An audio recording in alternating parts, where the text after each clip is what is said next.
नमस्कार सभी को, राधे राधे, जय श्री कृष्णा। फिर से हाजिर है साइकोलॉजी की एक और क्लास के साथ। और आज का हमारा टॉपिक है शिक्षण वक्र और पठार। तो देखिए, डिटेल से आज की क्लास में हम इस टॉपिक को पढ़ेंगे, क्योंकि यहाँ से ना कोई भी एग्जाम हो, चाहे रीट ले लीजिए, सेकंड ग्रेड ले लीजिए, यूपी टेट, सी टेट, सभी में एक क्वेश्चन यहाँ से आता ही आता है। तो आज की क्लास को अच्छे से पढ़ेंगे। तो देखिए, सबसे पहले हम बात करेंगे शिक्षण वक्र क्या होता है, साथ में जो शिक्षण में पठार आते हैं वो किस प्रकार से आते हैं, क्यों आते हैं अधिगम में पठार। देखिए, हम पढ़ेंगे किसको, मानव प्रगति और सीखने की गति का आज हम इस क्लास में दृश्य विश्लेषण करेंगे। तो देखिए, शिक्षण वक्र पढ़ने से पहले ये जरूरी है कि शिक्षण वक्र क्या होता है। तो देखिए, सबसे पहले अगर मैं बात करूं कि जो बालक की सीखने की गति होती है वो कभी भी एक समान नहीं होती, या फिर हमारे किसी भी कार्य को करने की गति एक समान नहीं होती। गति कैसे होती है, कभी किसी कार्य को हम तीव्र गति से करते हैं तो कभी धीमे हो जाते हैं, कभी फिर तेज गति से करते हैं। ये जो गति है सीखने की या फिर किसी भी कार्य की गति हो सकती है, ये अधिगम की गति हो सकती है। इसको जब हम किसी ग्राफ में दर्शाते हैं तो इसी को हम क्या कहते हैं, शिक्षण वक्र कहते हैं। तो आज की क्लास में इस शिक्षण वक्र को हम अच्छे से जो है कंप्लीट करेंगे, इस टॉपिक को अच्छे से पढ़ेंगे। तो चलिए फिर क्लास को स्टार्ट करते हैं। तो देखिए, सबसे पहले हम क्या बात करेंगे कि शिक्षण वक्र क्या है। शिक्षण वक्र वह रेखा चित्र या ग्राफ है जो यह दिखाता है कि किसी व्यक्ति ने अभ्यास के साथ किसी काम को सीखने में कितनी उन्नति या अवनति की है। इसमें सीखने की गति कभी तेज तो कभी धीमी होती है। ध्यान रखिएगा, जो शिक्षण वक्र है इसकी हम बात कर रहे हैं। ग्राफ में इसको देखेंगे, यहाँ पर क्या है, बालक की उन्नति है, अवनति है, उन्नति अवनति की बात करें, और यहाँ पर बालक क्या कर रहा है, अभ्यास कर रहा है, यानी कि अधिगम का जो है अधिगम को समय दे रहा है। तो ध्यान रखेंगे, बालक जो है जितना अभ्यास करता है, मानकर चलिए बालक ने यहाँ पर इतना अभ्यास किया और उसका अधिगम क्या हुआ, अधिक हुआ। यहाँ पर जब बालक ने इतना अभ्यास और किया तो अधिगम कितना कम हुआ यहाँ पर। और देखिए, यहाँ पर ये वक्र जो है आपको नीचे की ओर झुकता हुआ दिखाई देगा, यानी कि सीखने की गति यहाँ पर क्या हो गई है, धीमी हो गई है। अभ्यास कितना है, यहाँ पर अधिक अभ्यास है, लेकिन सीखने की गति यहाँ पर क्या हो गई है, बालक की धीमी हो गई है। यहाँ पर फिर से आपको ये जो वक्र है ऊपर की ओर जाता हुआ दिखाई देगा, यानी कि बालक की जो सीखने की गति है, बालक की जो उन्नति है वो तीव्र गति से हो रही है फिर से। तो इसी को हम क्या कहते हैं, शिक्षण वक्र कहते हैं। नेक्स्ट हम बात करें कि शिक्षण वक्र कितने प्रकार के होते हैं, तो ये मुख्य रूप से 4 प्रकार के होते हैं। पहला हम देखेंगे रेखीय वक्र, जिसमें कि एक सीधी रेखा बनती है। यहाँ पर देखिए, इस जो वक्र है, ये जो वक्र है रेखीय वक्र, इसमें जो है ये सीधी रेखा बनती है, यानी कि बालक जितना अभ्यास करता है उतना ही उसका सीखना होता है। जितना बालक अभ्यास कर रहा है उसी प्रकार का उतना ही उसका सीखना हो रहा है। तो यहाँ पर जो वक्र की रेखा है वो कैसी बनेगी, सीधी बनेगी। नेक्स्ट हम बात करें नतोदर वक्र, यानी कि इसमें जो वक्र है वो इस प्रकार का बनेगा। आप देख सकते हैं, पहले जो बालक के सीखने की गति है, यहाँ पर क्या है, अभ्यास, और यहाँ पर क्या है, अधिगम या फिर कहे उन्नति। तो देखिए, बालक जो है इस जो वक्र में, नतोदर वक्र में, पहले धीरे धीरे सीखता है, धीमी गति से सीखता है, और फिर अभ्यास के दौरान उसकी गति जो है धीरे धीरे तेज होने लगती है, तीव्र होने लगती है। इसके बारे में डिटेल से बात करेंगे, साथ में ही देखेंगे तीसरा जो हमारा है उनका है उन्नतोदर वक्र। ध्यान रखेंगे, इसके नाम से ही पता चल रहा है कि ये क्या है, उन्नत है, स्टार्टिंग से ही उन्नत है, यानी कि बालक ने थोड़ा सा अभ्यास किया और यहाँ पर उसकी जो उन्नति है वो कितनी हो गई, अधिक हो गई। यानी कि जो स्टार्टिंग में इसकी गति रहेगी सीखने की वो क्या रहेगी, तेज रहेगी, और फिर धीरे धीरे क्या हो जाएगी, कम आ जाएगी, यानी कि उसकी उन्नति में डाउनफॉल होना शुरू हो जाएगा। इसको क्या कहेंगे, हम उन्नतोदर वक्र कहेंगे। नेक्स्ट हम बात करें इनके चौथे प्रकार की, तो ये कौन सा वक्र है, मिश्रित वक्र है। किसका मिश्रित वक्र है, तो ध्यान रखिएगा, नतोदर वक्र और उन्नतोदर वक्र दोनों का ही मिश्रित रूप है, इसीलिए इसको हमने क्या कहा, मिश्रित वक्र कहा है। इसमें कभी बालक की सीखने की गति धीरे होती है, कभी तेज होती है, कभी फिर धीरे होती है, फिर तेज होती है। तो इसीलिए इसको हम क्या कहेंगे, मिश्रित वक्र कहेंगे। नेक्स्ट हम बात करें तो देखिए एक एक वक्र को जो है हम उदाहरण के माध्यम से समझने की कोशिश करेंगे। यहाँ पर हम देखेंगे रेखीय वक्र या फिर सरल रेखीय वक्र को। तो इसका अर्थ क्या है कि इसमें सीखने की गति हर समय एक जैसी समान रहती है। ध्यान रखिएगा, समान गति रहती है, कभी भी ऊपर नीचे ये रेखा नहीं होगी, समान गति रहेगी सीखने की। इसीलिए कैसी रेखा बनेगी, एकदम सीधी रेखा बनेगी। वक्र कैसा बनेगा, एकदम सीधा बनेगा। उदाहरण, यदि कोई बच्चा रोज पहाड़ा याद करता है और हर दिन एक निश्चित समय में बिल्कुल बराबर शब्द सीखता है तो ग्राफ कैसा बनता है, एकदम सीधा बनता है। यानी कि बालक जितना अभ्यास करता जाता है उतना ही उसका सीखना होता है, जितना अभ्यास करेगा उतना ही उसका क्या होगा, सीखना होगा। कभी भी ये वक्र ऊपर नीचे नहीं होता, लेकिन ऐसा बहुत ही कम देखने को मिलता है कि जितना अभ्यास किए उतना ही सीखना हो जाए। इसलिए ये जो वक्र है बहुत कम देखने को मिलेगा। नेक्स्ट हम बात करें नतोदर वक्र की। इसे हम क्या कहेंगे, धनात्मक त्वरित वक्र भी कहते हैं। अर्थ इसका देख लेते हैं कि इसमें शुरुआत में जो है सीखने की गति धीमी होती है, लेकिन बाद में अभ्यास के साथ तेजी से जो है सुधार होता है। उदाहरण के तौर पर देखेंगे कि नया वाद्य यंत्र जैसे कि गिटार या फिर हारमोनियम सीखना, शुरुआत में उंगलियां बैठती नहीं है, पर कुछ दिनों बाद गति जो है तेज हो जाती है। देखिए यहाँ पर जो ये वक्र है, नाम से ही पता चल रहा है नतोदर वक्र, तो न लगा है स्टार्टिंग में। ध्यान रखिएगा, न का मतलब आप याद कर लीजिएगा कि नहीं हो रही गति, जिसमें स्टार्टिंग में गति नहीं हो रही है, न से याद रखिएगा। तो यहाँ पर बालक कैसे सीख रहा है, स्टार्टिंग में धीरे धीरे, स्टार्टिंग में जो उसकी उन्नति है वो कैसी हो रही है, धीरे धीरे। देखिए बालक यहाँ तक आ गया अभ्यास करते करते, और ये लाइन आपको सीधी ही देखने को मिलेगी, यहाँ से धीरे धीरे ऊपर की ओर उठ रही है। यानी कि अगर बालक के सामने कोई कठिन विषय वस्तु रख दी जाए तो स्टार्टिंग में क्या, वो बालक को समझ नहीं आ रही है स्टार्टिंग में कठिन विषय वस्तु। लेकिन जैसे जैसे बालक क्या करेगा, अभ्यास करेगा, तो उसको वो विषय वस्तु समझ आने लग जाएगी, और फिर जो है उसकी सीखने की गति कैसी हो जाएगी, तीव्र हो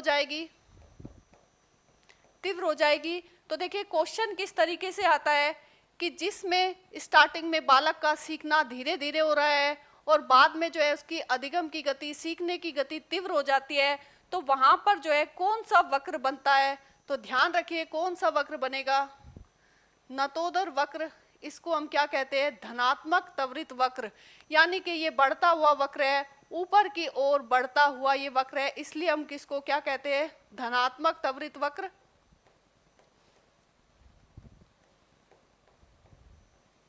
बढ़ता हुआ वक्र, इसीलिए हम क्या कहते हैं, इसको धनात्मक वक्र कहते हैं। ध्यान रखिएगा। नेक्स्ट हम बात करें उन्नतोदर वक्र की।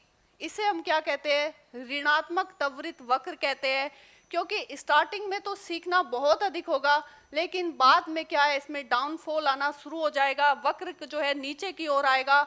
तो देखिए अर्थ इसमें देख लेते हैं। इसमें शुरुआत में सीखने की गति क्या होती है, बहुत तेज होती है, लेकिन बाद में थकान या रुचि कम होने के कारण जो है गति कैसी हो जाती है, धीमी हो जाती है। उदाहरण अगर हम देखें तो आसान कविता या फिर निबंध याद करना, पहला पैरा जो है बच्चा उस कविता का बहुत जल्दी याद कर लेता है, क्योंकि कविता कैसी है, आसान है, लेकिन अंत तक आते आते दिमाग थक जाता है, और बालक के जो सीखने की गति है, जो विकास है, जो उन्नति है, वो कैसी हो जाती है, धीमी हो जाती है। आप मानकर चलिए बच्चे को जब आप कोई नई बुक ला कर देते हैं तो 2-4 दिन तो वो बहुत ही जो है उसको अच्छे से पढ़ेगा, 2-3 घंटे लगाएगा, पूरी रुचि के साथ, उत्सुकता के साथ उसको पढ़ेगा, लेकिन फिर धीरे धीरे उसको पढ़ना कम कर देगा, और एक टाइम ऐसा आएगा कि उस बुक को वो उठाएगा ही नहीं। तो ध्यान रखिएगा स्टार्टिंग में कैसी होगी, तेज होगा। स्टार्टिंग में यहाँ पर जो उसकी उन्नति है वो क्या हो रही है, तेज हो रही है, तीव्र गति से हो रही है। तीव्र गति से जो है उसकी उन्नति हो रही है। थोड़ा सा अभ्यास किया बालक ने, क्योंकि विषय वस्तु क्या हो सकती है, सरल हो सकती है या फिर ऐसी हो सकती है जिसमें बालक की रुचि हो, बालक में बहुत ज़्यादा उत्सुकता उसको सीखने की, तो सीखना क्या होगा, बहुत अधिक होगा। थोड़े से अभ्यास में ही बालक ने क्या सीखा, ज़्यादा सीख लिया। फिर यहाँ पर हो सकता है बालक को थकान हो गई हो, रुचि का अभाव हो सकता है, रुचि का अभाव, उत्सुकता की कमी हो सकती है। तो बालक का सीखना यहाँ पर कम हो जाएगा और ये जो है रेखा नीचे की ओर आने लग जाएगी। इसीलिए हम इसको क्या कहेंगे, घटता हुआ वक्र कहेंगे।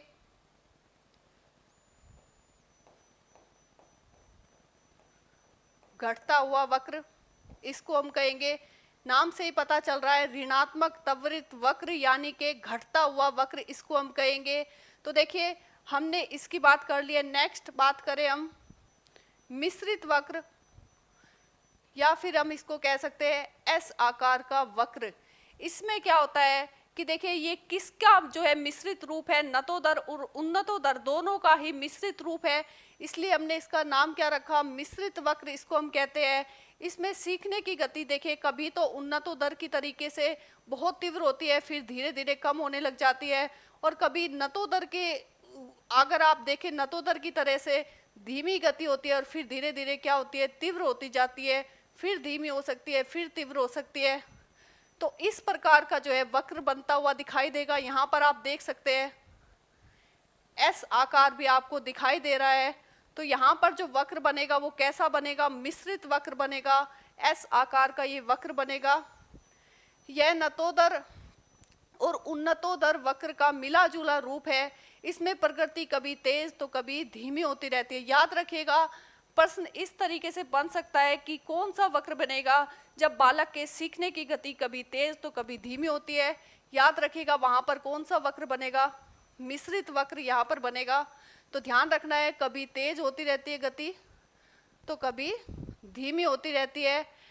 और अंग्रेजी के कैसा एस अक्षर जैसा ये जो है वक्र बनता है। यहाँ पर उदाहरण की बात करें तो जैसे कठिन विषय है, जैसे कंप्यूटर की कोडिंग या फिर गणित का कोई नया अध्याय हो सकता है, उसको सीखना कभी तो जो है वो समझ जल्दी आ जाता है, लेकिन कभी जो है बच्चे जो है अटक जाते हैं उसमें। एक व्यवहारिक उदाहरण जो मैं आपके सामने रख रही हूँ उसके माध्यम से ये आपको ज़्यादा समझ आएगा। मानकर चलिए आज ही आपको पता लगे कि 50,000 शिक्षक की भर्ती आ रही है, तो आप में जो है उत्सुकता आएगी और आज से ही आप जो है पढ़ाई करना स्टार्ट करेंगे। लेकिन बीच में थकान के कारण आप जो है पढ़ाई करना कम कर देंगे। लेकिन जैसे ही उसकी विज्ञप्ति जारी होगी फिर से जो है आप में उत्साह दिखाई देगा और फिर से जो है आपका सीखना स्टार्ट हो जाएगा। स्टार्टिंग में सीखना अधिक, फिर कम हुआ, फिर अधिक हुआ। जैसे ही आपको लगा कि अभी तो एग्ज़ाम में बहुत टाइम है, फिर से आपका सीखना कम होगा और जैसे ही एग्ज़ाम की डेट घोषित हो जाएगी आप फिर से तीव्र गति से अधिगम करना प्रारंभ कर देंगे। तो देखिए यहाँ पर किस प्रकार का वक्र बनेगा, मिश्रित वक्र इसको हम कहेंगे या फिर एस आकार का वक्र कहेंगे। नेक्स्ट हम बात करें, एक बार इन चारों ही वक्र का तुलनात्मक विश्लेषण हम कर लेंगे। यहाँ पर रेखीय वक्र, कैसी रेखा, एकदम सीधी रेखा यहाँ पर बनेगी, समान गति रहेगी, सीखने की गति हमेशा समान रहेगी, इसलिए कैसा जो वक्र बनेगा ये सीधा रेखा वाला वक्र बनेगा। जिस प्रकार से बालक अभ्यास करेगा उतना ही उसका सीखना होगा। तो गति कैसी रहेगी, इसमें समान गति रहेगी। जैसे हमने देखा पहाड़े वाला उदाहरण। बात करें हम नतोदर वक्र की, तो इसमें जो है बालक की जो सीखने की गति है या फिर उन्नति है वो धीरे धीरे होती है स्टार्टिंग में, और फिर सीखने की गति जो है वो एकदम तेज हो जाती है। तो धीमे से तेज की ओर ये गति रहेगी। जैसे हमने देखा गिटार का उदाहरण। बात करें उन्नतोदर वक्र की, तो इसमें क्या होता है, स्टार्टिंग में बालक की जो सीखने की गति है या बालक की उन्नति है वो कैसी होती है, बहुत तीव्र गति से होती है और फिर धीरे धीरे कम होने लग जाती है। इसमें हम क्या कहेंगे, इसकी गति कैसी होगी, तेज से धीमी। जैसे हमने देखा आसान कविता का उदाहरण। बात करें मिश्रित वक्र की, तो देखिए इसमें बालक की गति, सीखने की गति या उन्नति कभी तेज होती है, कभी फिर धीमी हो जाती है, फिर से तेज होती है, फिर धीमी होती है। तो इस प्रकार का यहाँ पर वक्र बनता है। तो गति कैसी होगी, यहाँ पर असमान होगी। जैसे हमने देखा कोडिंग वाला उदाहरण।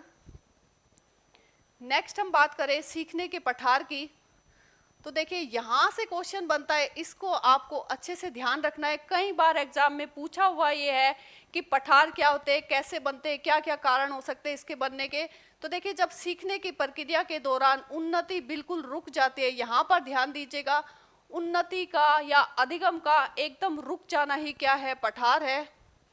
और ग्राफ कुछ समय के लिए क्या होता है, एकदम सीधी क्षैतिज रेखा बन जाता है, तब उसे हम क्या कहते हैं, उसे हम कहते हैं पठार। तो देखिए बालक यहाँ पर क्या कर रहा है, अभ्यास कर रहा है। जैसे जैसे बालक अभ्यास कर रहा है, ये आपको उसकी उन्नति अधिगम का वक्र ऊपर की ओर दिखाई देगा जाता हुआ। लेकिन यहाँ ये लास्ट बिंदु है उसका, ये लास्ट बिंदु है। इसके बाद बालक जो है अभ्यास करता जा रहा है, करता जा रहा है, लेकिन उसकी उन्नति नहीं हो रही। उन्नति होती तो ये वक्र कैसा बनता, ऐसा बनता। लेकिन यहाँ पर देखिए एक सीधी रेखा बन रही है, यानी कि उसकी उन्नति या फिर अधिगम जो है बिल्कुल रुक चुका है, एकदम रुक जाता है इसमें अधिगम। इसे ही हम क्या कहेंगे, यहाँ पर हम क्या कहेंगे, इसे पठार कहेंगे। तो देखिए जिस प्रकार से अगर मानकर चलिए आप जो है टाइपिंग सीख रहे हैं और आपने क्या किया, कई महीनों तक जो है अभ्यास किया। 1-2 महीने के अभ्यास से तो आप 1 मिनट में 15 से 20 शब्द लिख पा रहे थे।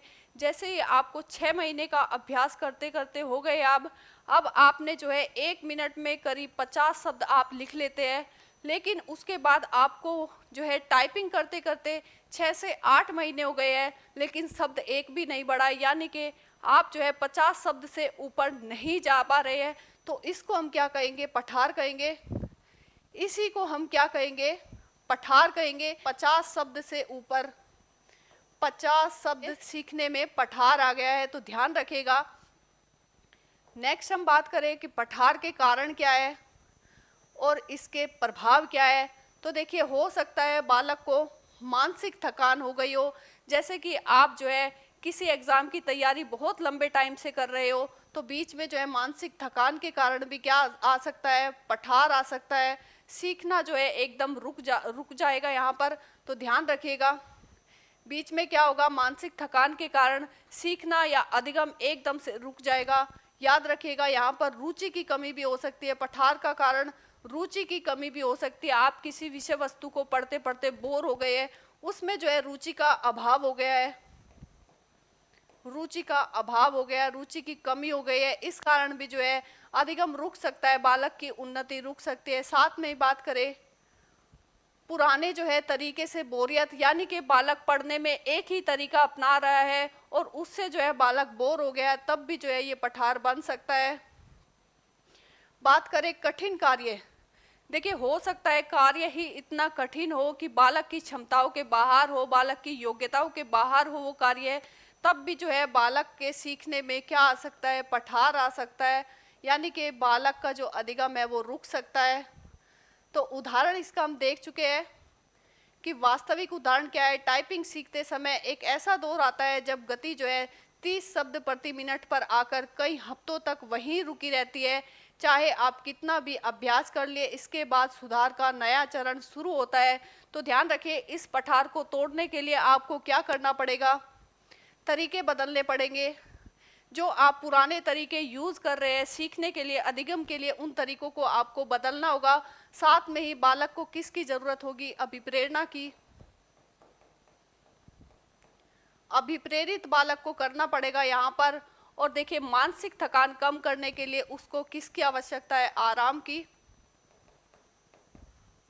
तो देखिए इन सब के कारण ही जो है इस पठार को तोड़ा जा सकता है, खत्म किया जा सकता है। ये थी आज की हमारी शिक्षण जो है वक्र और पठार की क्लास। तो क्लास आपको कैसी लगी है कमेंट बॉक्स में ज़रूर बताइएगा। अच्छी लगे तो आपसे एक छोटी सी रिक्वेस्ट है, वीडियो को लाइक शेयर ज़रूर कीजिएगा। मिलते हैं नेक्स्ट क्लास में एक और नए टॉपिक के साथ।